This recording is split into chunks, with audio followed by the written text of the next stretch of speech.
Okay, students, now let us do experiment number 6 as per your handbook. Experiment number 6, which is on page number 50. Name of the experiment is resonance tube. So we are going to do the resonance tube experiment. Aim of this experiment is to determine the speed of sound in air at room temperature and also to find out unknown frequency of a tuning fork by using this resonance tube. Here, basic concept of using this behind using this resonance tube is, see, you can see a jar filled with water and there is a tube inserted inside it. Now see, water rises in the tube and level of water inside the tube and outside tube is almost same. You can imagine that there is an air column produced in this tube. That air column is from water surface up to the end of the tube. Okay? We are going to make that air column vibrate. Now, we will make the air column vibrate. Suppose if we are producing, we are going to produce longitudinal waves inside the column. Those longitudinal waves will be reflected back. So, we will have two identical waves traveling in opposite direction inside the air column. So, what happens if there are two identical waves traveling in opposite direction? They superimpose and we get stationary waves. So, stationary waves will be formed inside the tube. Now, these stationary waves, if you remember, there are loops formed in the stationary waves. There are alternate nodes and antinodes. Nodes are the points at which displacement of particles is zero and at antinodes displacement is maximum. So, we are going to make this air column vibrate. While performing this experiment, we will make it vibrate in the fundamental mode. So what happens in fundamental mode is, we will have only one node and antinode. See, being an open end, there cannot be a node at this end. So there will be always an antinode at the open end and there will be a node at the water surface, which is like a closed end of a tube. So we will have only half loop formed inside the air column. And the length of the half loop, see, if you remember, two loops length is lambda. So half loop, yani lambda by 4. So lambda by 4 is equal to L, right? L, the length of that air column. So lambda becomes 4 times L. Lambda becomes 4 times L. And speed of sound is, or speed of any wave for that matter, is N lambda. So here we have lambda is equal to 4L. We know the frequency. So V becomes 4 into N into L. So that is the formula for speed of sound here.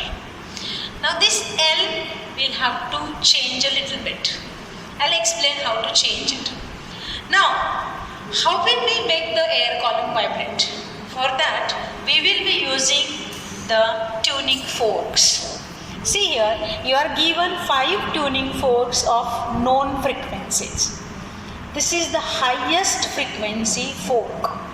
What is written on the tuning fork here is 512. It means the prongs of this tuning fork, they vibrate 512 times in a second. Each prong vibrates 512 times in a second. So that the frequency is 512 Hertz. Then we have 480 Hertz. Then we have 426 Hertz, 384 Hertz and 320 Hertz. So these are the 5 tuning forks provided to you. They all are of known frequencies as of now. Now, this vibrating tuning fork, we will bang it on the rubber pad. We will make it vibrate. See, banging, there is a trick in banging the tuning fork. Do not simply bang it like this. It will not produce vibration. We have to bang it canvas and we can feel the vibrations. This vibrating fork, we are going to hold it above the tube, and these vibrations produced in the prong produces sound waves. Those sound waves travel through the air column. They get reflected back and the stationary waves are formed. And the frequency of this air column, it depends upon length. At a particular length, frequency of air column becomes equal to frequency of your tuning fork. And whenever these two frequencies match, we say there is resonance. And whenever the resonance occurs, this air column vibrates with maximum amplitude. And as you all know, intensity is directly proportional to amplitude square. Means if this air column vibrates with maximum amplitude, the sound which we are going to hear is going to be loud. So we have to adjust the length of the air column so that we get to hear loud sound. Whenever we hear the loud sound, that means the frequency of air column is equal to frequency of tuning fork. So this way we are going to make the tuning air column vibrate in unison. Unison means same frequency. In unison with each tuning fork, and going to find out, we are going to measure the length for each tuning fork. But here, as I said, we are going to make it vibrate in the fundamental node. Means we will have node at the closed end and antinode at the open end. But students, antinode does not get formed exactly at this sharp end of the tube. It does not antinode does not get developed exactly at the sharp ends of a tube, but it is formed little above the tube. See, that is shown in the diagram also. If you look at this diagram, see there is a node at the closed end. Here your tube is ending. See, here is the end of the tube and antinode is formed little above the end of the tube. And this gap, the gap between the end of the tube and the position where antinode is formed, this gap is called as end correction. So we must add that end correction to the measured length. Okay. Now what is this end correction? This end correction is found to be equal to 0.3 times inner diameter of the tube. Means we have to measure the inner diameter of this tube.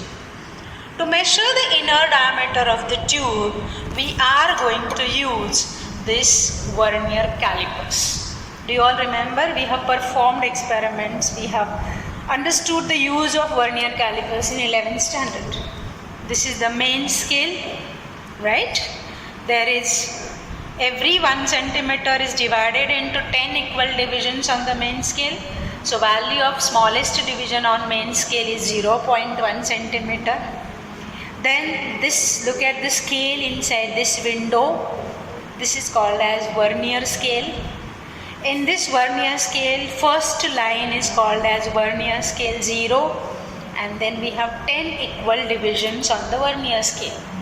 So basically in the vernier caliper, we have 0 main scale, the value of smallest scale division on main scale as 0.1 centimeter, and there are total 10 equal number of divisions on the vernier scale, and hence least count of the vernier scale vernier calipers is MSD upon number of divisions on vernier scale, that is 0.1 upon 10, that is equal to 0.01 centimeter.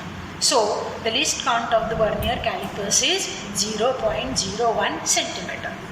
Now we are going to use these vernier calipers to measure the inner diameter of the tube. So see, there are 2 lower jaws and 2 upper jaws. By using these lower jaws, we can measure the outer diameter, and by using the upper jaws, we can measure the inner diameter of the tube. So see how I am holding the vernier calipers and the tube. I will hold it in such a way that these two jaws are touching the tube. They should touch the tube. Exact hona chahiye. There should not be gap between the jaws and the tube. Like this we will note. And then we will note down the readings here. You will look at the vernier scale 0. We will see the position of vernier scale 0. And we will note down the main scale reading. If vernier scale 0 is exactly coinciding with some main scale, then that main scale reading we will note down. Corresponding vernier scale division coinciding will be noted as 0. If the vernier scale 0 is between two divisions of the main scale, then the left division of the main scale will be recorded as main scale reading. Then among the remaining 10 divisions, whichever division of the vernier scale is coinciding with some main scale, that coinciding division will be referred as coinciding vernier scale division.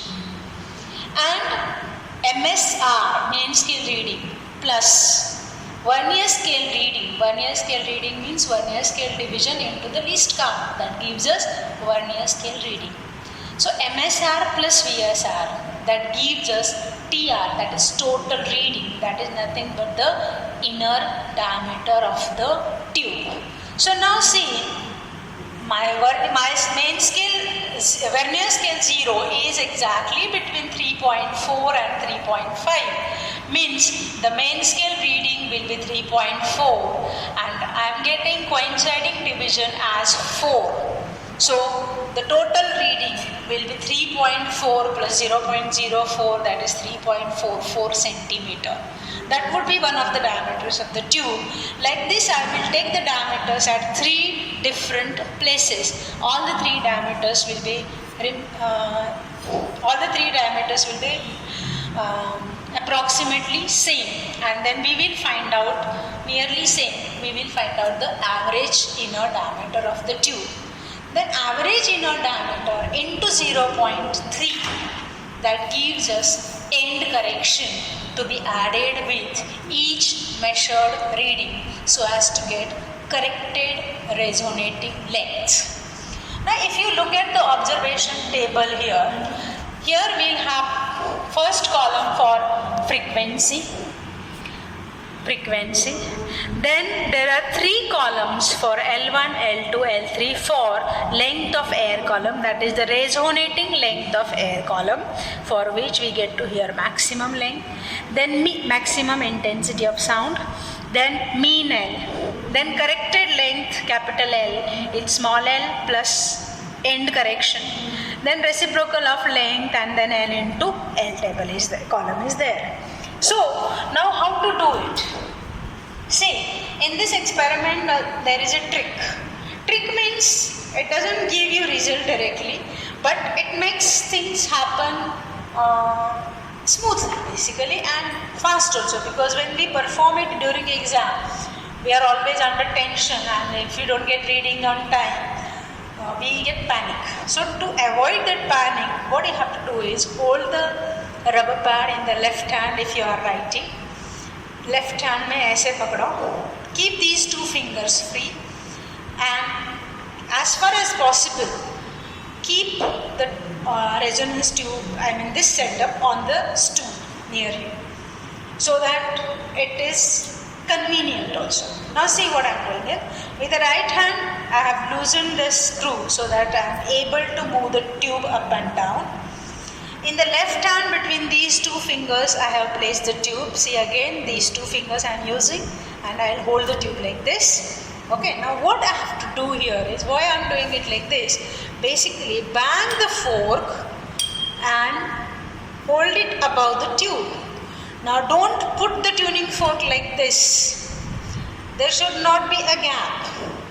It should not touch. You just have to place little above the end of the tube, and that too like this, because when prongs vibrate up and down, if I hold it horizontal, prongs vibrate up and down, and those waves are incident on the water surface and reflected back. So make a point to hold it like this, perpendicular to the tube.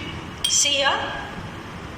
And this vibrating fork is on the tube. See? When the vibrating fork is on the tube, I am changing the length. And my ear, I don't have to take my ear near the tube. I can hear that sound. At a particular length, we can hear maximum sound, and we have to note down that length. Means once we get to hear the maximum sound, we have to stop there and there itself. See how I am doing it? Pin drop silence now.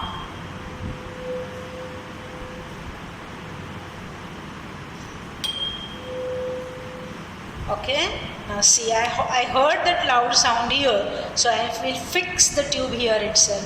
It is quite possible that वो नीचे ऊपर जाएगा, तो once again I'll do it. Could you hear the sound? So this is the maximum sound.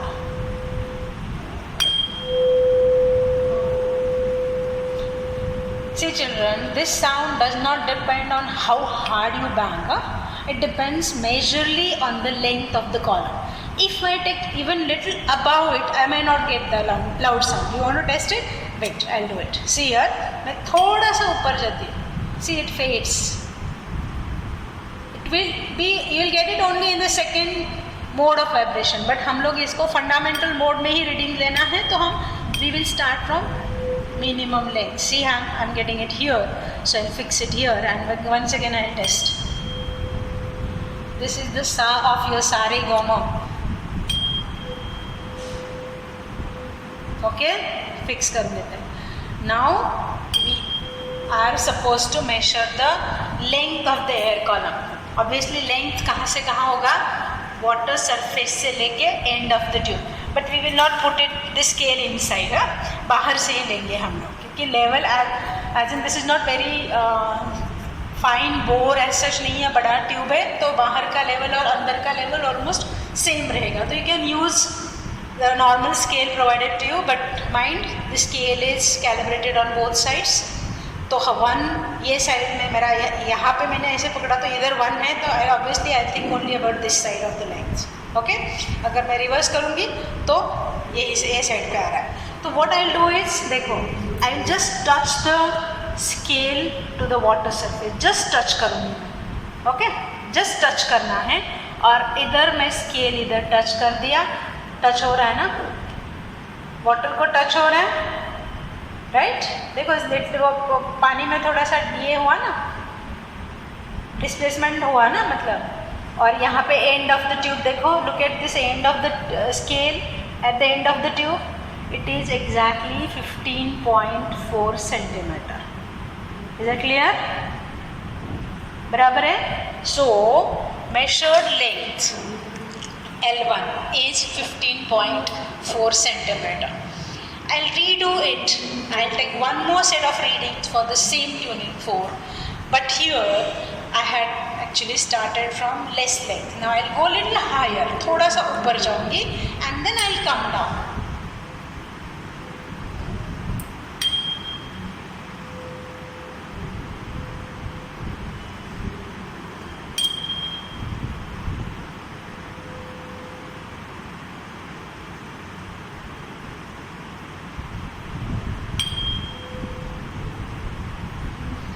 While adjusting, no, it goes little down or up, and slight change in the length changes the intensity of sound.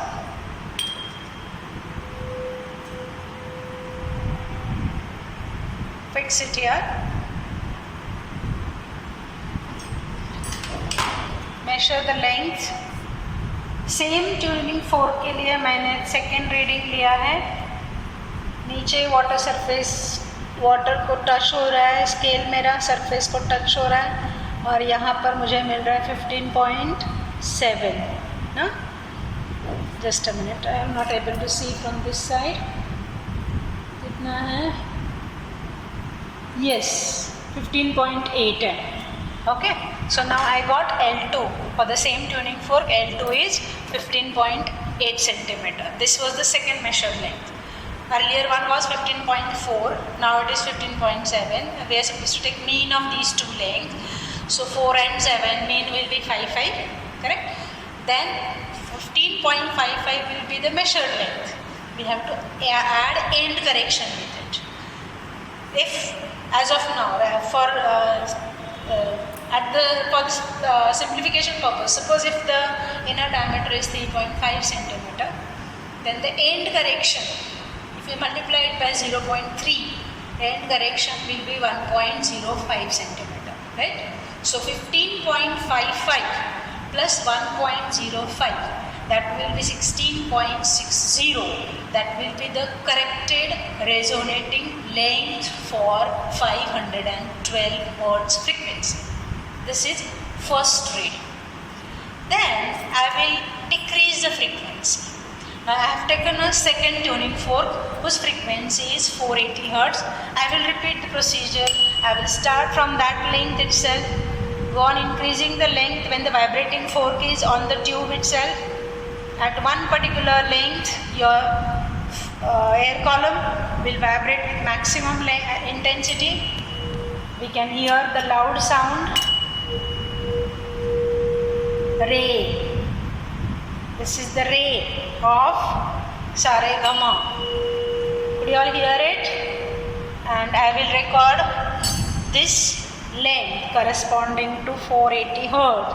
And see, the length is 16.9 centimeter. So I found out one of the L's for 480 Hertz. I will repeat the same procedure with same tuning fork once more. Means for each tuning fork I'll have to take 2 readings. Now what have you observed? I have decreased the frequency, but length is increased. So if you are given 5 tuning forks of known frequency, we will take 5 plus 5. For each tuning fork we will be taking 2 readings. So 5 into 10 total, 5 into 2, that is 10 readings you will have to take for 5 known frequencies. So if there are 5 known frequencies, what you are going to observe after doing calculations, you will realize that all the n into L values are nearly same. If all the values are nearly same, you will have to find out mean NL. And mean NL into 4. Why to multiply by 4? I had explained it in the beginning. So if you multiply that NL by 4, what you get is the speed of sound in air at room temperature. And this is how we can prove, or we can derive the first aim of the experiment to find out speed of sound in air at room temperature. Now, if it is asked to find out unknown frequency, in that case, you will be given 4 tuning forks of known frequency and 1 frequency will be unknown to you. Means you will have to find out unknown frequency here. Now see, in this case also, you will be taking out 10 readings. 2 readings for each tuning fork. सब tuning fork का 2 reading लेंगे आप. But you will be able to calculate only 4 NL values, because only 4 N's are known to you. So if after finding 4 NL values, you will find out mean NL value. See, suppose this is first tuning fork, second, third, fourth, and then fifth. N1, L1, you will find approximately equal to N2, L2 equal N2, L3 is approximately equal to N4, L4, approximately equal to N5, L5, or unknown N into L. Now, instead of equating unknown NL with all NLs, what we will do is we will find out mean NL for these 4 tuning forks. N1 to N1, L1 to N4, L4 हम लोग add करेंगे and we'll divide that sum by 4. That will give us mean NL. So mean NL will be equal to, let us call it NU, unknown frequency, into the corrected resonating length for unknown frequency fork. So mean NL is equal to NU, and now by LU is known to you because we are going to measure length for unknown frequency fork as well. So NU will be equal to mean NL upon LU, and that is how we can even find out unknown frequency of a tuning fork by this resonance tube experiment. There are certain precautions to be followed in this experiment. You should not touch the tuning fork to the tube. That is one of the precautions. This tube should be vertical. You can't mount it like this. ऐसा slanting नहीं होना चाहिए, नहीं तो ये side का length और वो साइड का लेंथ डिफर होगा, तो ये भी सही होना चाहिए. At times this jar is given of metal jar भी होता है, कभी कभी ग्लास जार भी होता है, ग्लास जार होता है, तो ये ट्यूब वो जार को भी टच नहीं होना चाहिए. So there are some more precautions also, but apparently you will have to follow these precautions, and this is how we can find out, we can determine the speed of sound in air, and also we can find out unknown frequency by using resonance tube. That's it.